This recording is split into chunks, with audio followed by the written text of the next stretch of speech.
Salutations, famille Merengue. N'oubliez pas de liker et de vous abonner à la chaîne pour tout savoir sur le Real Madrid. Dans cette vidéo, nous avons 3 nouvelles concernant notre club bien-aimé. Passons à la première. Une fois de plus, les échos du marché des transferts résonnent avec force dans les couloirs de Valdebebas. Comme cela arrive souvent en ces mois, le nom de Rodrigo réapparaît avec force dans les titres. L'attaquant brésilien, qui a été le protagoniste de moments mémorables avec le maillot blanc, se retrouve à nouveau au centre des rumeurs le liant à un possible départ vers la Premier League. Depuis l'Angleterre, on parle insistamment de l'intérêt de l'Arsenal, du Chelsea et même de Manchester United, des équipes qui seraient prêtes à tout pour obtenir ses services. Cependant, au Real Madrid, les sensations sont différentes. Dans les bureaux de Chamartin, on n'envisage pas sa vente, bien au contraire, on travaille à l'extension et à l'amélioration de son contrat comme une preuve de confiance absolue. Et même si la saison dernière n'a pas été la plus brillante en termes de chiffres, réduire Rodrigo à ses performances récentes serait une injustice impardonnable. Le Brésilien n'est pas seulement un joueur, c'est un investissement pour le présent et l'avenir, un footballeur qui a été décisif à des moments clés et qui, à seulement 23 ans, n'a pas encore atteint son sommet. Dans un club où l'exigence est constante et où chaque match représente un examen sans marge d'erreur, Rodrigo a su grandir, mûrir et répondre avec personnalité. Il a appris à vivre avec la pression, la compétition féroce et les attentes d'une afition qui ne pardonne pas le conformisme. C'est pourquoi il ne cesse de surprendre que certains secteurs de la presse insistent sur son départ. Quel sens cela aurait-il de se séparer d'un jeune joueur déjà adapté à l'environnement, qui connaît les valeurs du club et qui a démontré être fiable dans les moments les plus importants? Le Real Madrid peut-il aujourd'hui céder à la tentation de l'argent facile et renoncer à un actif stratégique pour une mauvaise passe ponctuelle? La réponse, au moins pour beaucoup de madridistes, est claire. Non. Le président Florentino Pérez a été très clair dans ce type de situation. La grandeur du Real Madrid ne se mesure pas par les ventes millionnaires, mais par la capacité à construire des équipes gagnantes au fil du temps. La stabilité est un mot qui, bien que rare dans le football moderne, est devenu au club blanc une valeur stratégique. Et Rodrigo s'intègre parfaitement dans cette vision. Un joueur qui est arrivé en tant que promesse, qui a grandi sous pression, qui a répondu lors de matchs à haute tension et qui peut encore offrir beaucoup plus sous le nouveau projet dirigé par Xavi Alonso. Le technicien de Tolosa a précisément été l'un des premiers à demander une réunion avec Rodrigo en arrivant sur le banc merengue. Il voulait savoir de première main quel était son engagement envers le nouveau cycle, quelle était sa mentalité et quel degré d'implication il avait avec l'équipe. Selon des sources proches, la réponse du Brésilien a été catégorique. Il veut rester, il veut triompher et il est prêt à retrouver sa meilleure version. Et ces mots ont été clés pour que Xavi transmette à la direction son désir de compter sur lui comme une pièce importante dans son schéma, non pas comme un remplaçant, ni comme une alternative, mais comme l'un des noms mis en avant de son idée de jeu. Rodrigo représente un mélange peu commun dans le football actuel. Du talent technique, une capacité de débordement, de la polyvalence et un caractère compétitif. Il peut jouer à plusieurs positions sur le front offensif, s'adapte à différents systèmes et n'a pas besoin d'être le centre d'attention pour performer. Dans un monde footballistique où beaucoup de joueurs nécessitent un protagonisme absolu pour briller, il a démontré qu'il sait jouer pour l'équipe, qu'il comprend quand céder le ballon, quand assumer le protagonisme et quand travailler en silence.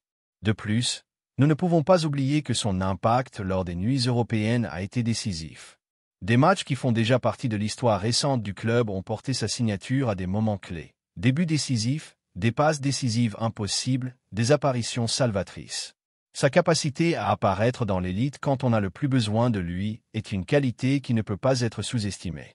Et tout cela, il l'a accompli sans élever la voix, sans polémique, sans exigence déplacée, avec humilité et travail. Alors, pourquoi le Real Madrid devrait-il se séparer de lui? Pour une somme d'argent importante? Pour ouvrir de l'espace à de nouvelles incorporations? Cela serait-il une contradiction avec la philosophie qui a conduit le club à dominer l'Europe au cours de la dernière décennie? Le Madrid n'est pas un club vendeur, c'est un club constructeur de projets solides où les joueurs grandissent, se consolidant et marquent une époque. Et si quelque chose a démontré Rodrigo, c'est qu'il veut faire partie de cette histoire. L'idée que sa vente pourrait financer d'autres opérations est un argument faible si on l'analyse d'une perspective sportive. Le marché est plein d'inconnus, de recrutements qui ne performent pas toujours, de promesses qui ne se consolident pas.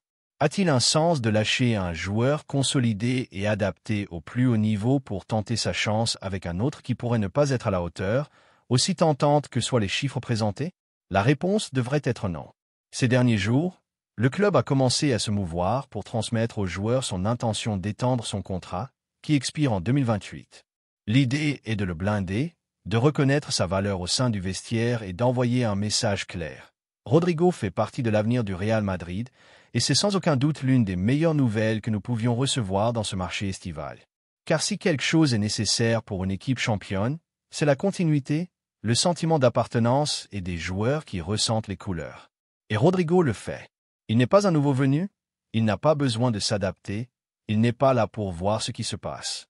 Il est là parce qu'il l'a démontré sur le terrain, parce qu'il a gagné le respect de ses coéquipiers et parce qu'il a encore beaucoup de chapitres à écrire avec ce maillot. Maintenant, comme toujours, nous voulons entendre El Afición Merengue. Que pensez-vous de ce sujet? Êtes-vous d'accord pour que Rodrigo reste et renouvelle son contrat dès que possible? Ou pensez-vous qu'une grande offre de la première devrait être sérieusement considérée? Pensez-vous qu'il a atteint son sommet ou qu'il a encore une marge de progression? Êtes-vous prêt à courir le risque de le perdre et à miser sur l'inconnu? De notre perspective, il y a des décisions qui ne se négocient pas, et celle-ci en est une. Rodrigo doit rester, non par nostalgie, mais par bon sens, car sa valeur va au-delà des buts, car c'est une pièce déjà intégrée dans l'engrenage de l'équipe, car il a de l'ambition, de la discipline et de la qualité, car il représente le type de joueur que tout club veut avoir dans ses rangs, et surtout, parce que nous n'avons pas encore vu sa meilleure version au Real Madrid. Il n'y a pas de place pour les improvisations, chaque mouvement doit être médité, stratégique et cohérent avec l'identité du club. Et l'identité du Real Madrid est de miser sur ses propres valeurs, sur ceux qui ont démontré sur le terrain qu'ils méritent de continuer. Rodrigo en est un, et son avenir, s'il y a une justice sportive, doit continuer à s'écrire avec de l'encre blanche. Et toi, madridiste, es-tu avec nous pour que Rodrigo reste, ou vois-tu d'un bon œil son départ en Angleterre? Laisse-nous ton opinion, le débat est lancé, mais le cœur merengue la claire. Il reste ici. La deuxième nouvelle concerne une décision importante dans notre club bien-aimé.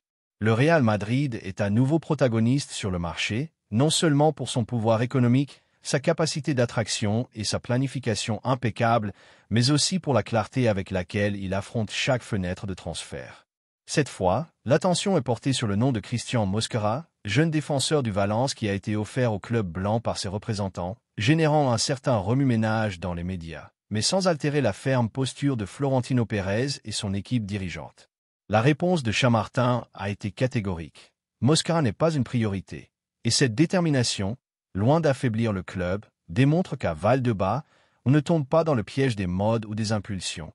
Comme cela arrive souvent ailleurs, où règne l'improvisation et le court-termisme. Le nom de Mosquera a commencé à circuler avec insistance dans les bureaux du football européen. Sa performance avec Valence a été remarquable pour un joueur de seulement 19 ans. Dans une saison tumultueuse pour l'équipe de Che, le défenseur hispano-colombien a réussi à se consolider comme l'une des pièces les plus stables de l'équipe. Son physique, sa lecture tactique et sa maturité ont attiré l'attention des clubs de la Premier League, en particulier de l'Arsenal, qui a déjà avancé dans les négociations pour l'incorporer. Les Anglais, dirigés par Mikel Arteta, croient que Mosquera peut être une solution à moyen et long terme pour leur défense et sont prêts à miser fort sur lui. Dans ce contexte, son entourage n'a pas hésité à l'offrir également au Real Madrid, conscient qu'un lien avec la plus grande entité du monde suffirait à faire grimper sa cote et son prestige. Mais ce que beaucoup ne parviennent pas à comprendre, c'est que tous les talents émergents ne s'intègrent pas dans la feuille de route blanche. Au Madrid, on ne recrute pas par caprice ni par pression médiatique, et dans ce cas concret, tant Florentino que la direction sportive ont été clairs. Mosquera n'entre pas dans les plans du club à ce moment, et encore moins dans une opération précipitée ou économiquement gonflée. Alors que certains médias essaient de vendre son recrutement comme une opportunité à ne pas laisser passer, à Valdebebas, on le voit différemment. L'effectif est déjà bien structuré dans la zone défensive, et toute incorporation doit supposer un saut qualitatif immédiat. Mosquera est prometteur, oui, mais il n'est pas au niveau des indispensables, ni n'a démontré un niveau soutenu dans l'élite qui justifie un investissement pertinent de la part du club blanc. Le Madrid n'est pas une école de formation, c'est le sommet du football mondial. Ici, on ne vient pas pour apprendre, on vient pour performer dès la première minute. Ce critère si clair entre en collision frontale avec la manière dont les choses sont gérées chez l'éternel rival. À Barcelone, la situation économique les oblige à chercher des aubaines ou à se lancer désespérément sur n'importe quelle promesse qui apparaît sur le marché, même si elle ne s'intègre pas vraiment dans leur projet. En fait, certains secteurs culés avaient déjà commencé à spéculer sur la possibilité que Mosquera finisse dans l'ensemble catalan si le Madrid ne se précipitait pas une fois de plus. Cela démontre la différence entre un club qui dirige depuis la raison et un autre qui réagit depuis le besoin. Et tandis que l'Arsenal avance dans les négociations, Valence tente désespérément de renouveler le joueur, mais le désordre institutionnel et financier du club de Tché a rendu cette possibilité difficile. Mosquera n'a pas clair son avenir là-bas, et son entourage a préféré bouger pour profiter du moment. Ce qu'il n'attendait pas, c'est qu'au Madrid, il n'y a pas de place pour les improvisations. Ici, on n'agit pas avec urgence, mais avec stratégie. Si le nom ne s'intègre pas, on ne recrute pas, aussi prometteur qu'il paraisse. Florentino Pérez a démontré une fois de plus que le Real Madrid se déplace dans une autre dimension. Il n'a pas besoin de céder aux pressions de l'entourage ni de se laisser emporter par les rumeurs ou les opportunités du marché. Il y a un plan, il y a un modèle, et le plus important, il y a un respect absolu pour l'histoire et l'exigence du club. Miser sur Mosquera maintenant, comme certains le suggèrent, irait à l'encontre de cette philosophie. Ce serait un mouvement sans sens qui ne répond à aucun besoin sportif immédiat et qui ne ferait qu'épaissir une liste de jeunes joueurs qui sont passés sans gloire ni peine par de grands clubs par manque de préparation. Et attention, que personne ne malinterprète cette posture. Il ne s'agit pas de mépriser Mosquera, le gars a des conditions, sans aucun doute, il peut devenir un défenseur important à l'avenir. Mais pour porter le maillot du Real Madrid, il ne suffit pas d'être prometteur. Il faut de la personnalité, du leadership, une adaptation tactique, une résistance à la pression et une mentalité gagnante qu'il n'a pas encore démontré de manière constante. En d'autres termes, ici, le talent ne suffit pas, il faut avoir le caractère d'une légende. À ce stade, la question pour El Afición Merengue est inévitable.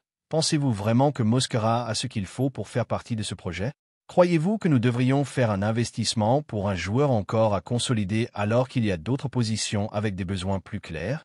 Car soyons honnêtes, ce type d'opération n'a de sens que si elle se réalise dans des conditions très favorables, et cela, dans ce cas, ne se produit pas. Valence, de plus, n'est pas disposé à donner gratuitement sa jeune perle, sa situation financière est compliquée, mais pas au point de laisser échapper gratuitement un joueur avec une projection internationale. Si quelqu'un veut Mosquera, il devra payer, et ce n'est pas le type de recrutement qui s'intègre dans la philosophie de contention et d'efficacité avec laquelle le Real Madrid gère son effectif ces dernières années. Alors que d'autres clubs se désespèrent pour fermer n'importe quel nom afin de calmer El Afición ou contenter la presse, au Madrid, on mise sur des projets solides, et s'il faut attendre, on attend, car l'objectif n'est pas de gagner un titre en été, mais de soulever des trophées en mai. C'est ainsi que s'est construite la légende du club le plus grand de la planète, c'est ainsi que se construisent les dynasties. Et c'est pourquoi, bien que certains voient le refus du Madrid comme une opportunité perdue, je le vois comme une preuve de lucidité. Tout ce qui brille n'est pas or, et tous les joueurs qui font parler d'eux ne sont pas faits pour ce maillot. Le temps le dira, mais entre-temps, la politique de ne pas faire de folie continue de porter ses fruits. L'effectif reste équilibré, l'économie est assainie, et le projet sportif ne dépend pas de paris risqués. Alors, madridistes, je vous lance la réflexion. Préférez-vous maintenir cette ligne de recrutement responsable et bien analysée, ou pensez-vous que nous devrions nous ouvrir à plus de risques comme celui de Mosquera? Personnellement, je crois que nous avons appris des erreurs passées, et Florentino le sait mieux que personne, car si quelque chose définit le Real Madrid, c'est sa capacité à prendre des décisions impopulaires à court terme, mais réussies à long terme. Ce n'est pas le moment de se laisser emporter par le bruit, c'est le moment de continuer à construire l'hégémonie depuis la base solide qui nous a amenés jusqu'ici. Et pour l'instant, Christian Mosquera ne fait pas partie de ce plan, et c'est bien ainsi. La troisième nouvelle concerne un énorme coup de tonnerre au Real Madrid. Le Real Madrid se déplace à nouveau avec intelligence sur le marché des transferts, en silence, sans grands éclats, mais avec une marche ferme. Le club le plus grand du monde est sur le point de finaliser une incorporation qui pourrait marquer l'avenir de sa défense. Nous parlons d'Álvaro Carra, latéral gauche espagnol qui joue au Benfica et qui, selon les informations révélées par Eduardo Anda dans El Chiringuito, est très proche de devenir le nouveau joueur du Real Madrid. L'opération, comme cela a été connu ces dernières heures, est complètement sur les rails et il ne manque que des détails pour être officialisé. Nous ne sommes pas face à un recrutement médiatique ni de ceux qui font la une pour leur impact commercial immédiat, mais face à une décision cohérente, stratégique et alignée avec la vision de Florentino Pérez, construire un projet durable, ambitieux et avec des bases solides. Álvaro Carrà s'intègre parfaitement dans ce profil. Un jeune avec du talent, de la projection, une formation internationale et un profond désir de porter le maillot blanc. Ce n'est pas un pari au hasard, c'est une décision mesurée qui peut porter ses fruits à moyen et long terme si le joueur répond aux attentes. Le latéral, qui est passé par Manchester United et se trouve actuellement au Benfica, a montré une évolution constante. Son passage en Angleterre lui a donné la rigueur tactique et physique qu'exige la Premier League. Au Portugal, il a gagné des minutes, du protagonisme et de la confiance. C'est un footballeur qui se projette bien en attaque, a une grande capacité de centre, défensivement, se montre engagé. Mais ce qui se distingue le plus, c'est sa maturité mentale. Malgré sa jeunesse, il a démontré qu'il comprend le jeu et ne tremble pas face au scénario de pression. La négociation avec le Benfica n'a pas été simple. Le club lisboète est connu pour sa dureté à la table des négociations et, comme c'est habituel, exigeait le paiement intégral du transfert. Cependant, depuis Valdebebas, on a imposé le critère de prudence économique. Le Real Madrid a proposé de fractionner le paiement en ligne avec sa politique de responsabilité financière. Finalement, les Portugais ont accepté la formule blanche, ce qui est une victoire silencieuse mais significative. Il ne s'agit pas seulement de bien recruter, mais de recruter avec intelligence, sans hypothéquer le club, sans céder au chantage économique, sans rompre les structures salariales. Dans ce contexte, Álvaro Carrà signera pour 5 saisons et percevra un salaire net qui tourne autour des 3,5 millions d'euros par an, un chiffre raisonnable pour un joueur de son profil, sans excès. Ici, il n'y a pas de folie ni de paris risqués, il y a de la planification et de la confiance en un footballeur qui veut grandir sous les projecteurs du Bernabéu. Le joueur a, de plus, déjà exprimé en privé son désir de jouer au Real Madrid. Il n'arrive pas par obligation contractuelle ni par pression des représentants, il arrive parce qu'il le veut, et cela, dans un club comme celui-ci, est fondamental. D'un point de vue madridiste, cette opération représente beaucoup de choses. D'abord, une réponse contondante au chaos qui règne dans d'autres bureaux. Alors que certains rivaux vendent de la fumée, le Madrid travaille en silence. Alors que d'autres improvisent, le club blanc exécute des plans. Alors qu'on parle de crise et de manque de direction dans d'autres entités, à Valdebebas, on continue de construire un projet qui ne cesse de grandir. Il n'est pas nécessaire d'élever la voix lorsque les faits parlent d'eux-mêmes. Carrà n'est pas seulement un recrutement pour l'avenir, c'est aussi un avertissement pour ceux qui pensent que le Real Madrid a besoin de remplir son effectif de non-médiatiques pour continuer à gagner. L'histoire récente du club démontre le contraire. L'important est de former un groupe compétitif, équilibré et avec fin de gloire, et c'est là que Carrà peut faire la différence, car il arrive pour additionner, pour rivaliser, pour apprendre et, avec le temps, pour se consolider. Le Real Madrid n'a pas besoin de faire des folies, et c'est quelque chose que Florentino Pérez lui-même a clairement indiqué à de multiples occasions. Le club ne recrutera pas par caprice ni ne répondra à la pression médiatique. Les décisions sportives sont prises depuis la logique, l'analyse et la cohérence. L'arrivée de Carrà est une preuve de plus de cette politique.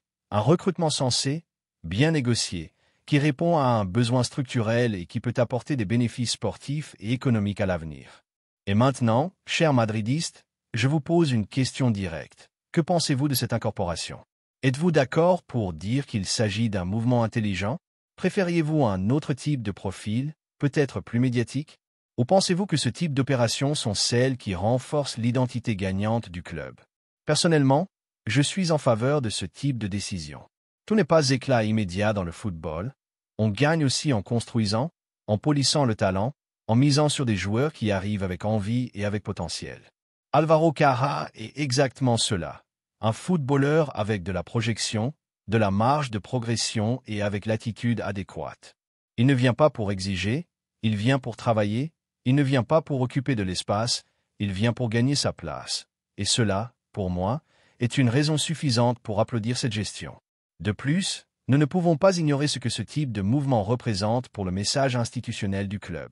Dans un marché de plus en plus inflationniste, où l'on paie des sommes folles pour n'importe quel joueur, le Real Madrid démontre qu'il est possible de bien recruter sans tout dépenser, qu'il est possible de rivaliser au plus haut niveau sans tomber dans le piège des recrutements bombes qui finissent par être des fiascos économiques et sportifs. L'opération Cara renforce également la politique de relations avec des clubs comme le Benfica, une pépinière inépuisable de talents.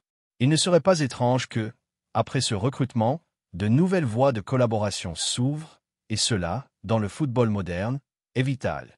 Avoir des partenaires stratégiques dans des ligues comme la portugaise permet d'avoir un accès privilégié aux jeunes promesses avant que leur prix ne s'envole. Un jeune joueur espagnol qui a su se faire une place à l'étranger génère toujours de la sympathie et du soutien de la part de l'afición. Cara arrive avec faim, avec humilité et avec l'écusson du Real Madrid dans l'esprit. Il n'y a rien de plus précieux que cela. Alors, je répète la question. Que pensez-vous, madridistes? Sommes-nous face à un succès silencieux qui, avec le temps, sera valorisé comme il le mérite? Ou pensez-vous que le club devrait miser sur des noms avec plus de poids médiatiques? Est-ce ainsi que l'on continue à construire un effectif gagnant, ou cela vous semble-t-il insuffisant? Quoi qu'il en soit, la vérité est que la machinerie du club ne s'arrête pas. Alors qu'ailleurs on improvise, ici, on planifie. Alors qu'ailleurs on souffre pour finaliser des opérations, ici, on exécute avec discrétion et efficacité. Et c'est pourquoi nous continuons à être la référence, car au Real Madrid, on n'achète pas de la fumée, on recrute avec un but, et Cara est sans aucun doute un recrutement avec un but. Bienvenue Alvaro, que ton histoire dans le club le plus grand du monde soit à la hauteur de ton ambition, et maintenant, au travail, car dans ce club, l'important n'est pas d'arriver, mais de démontrer que l'on mérite de rester. Laissez-nous vos commentaires.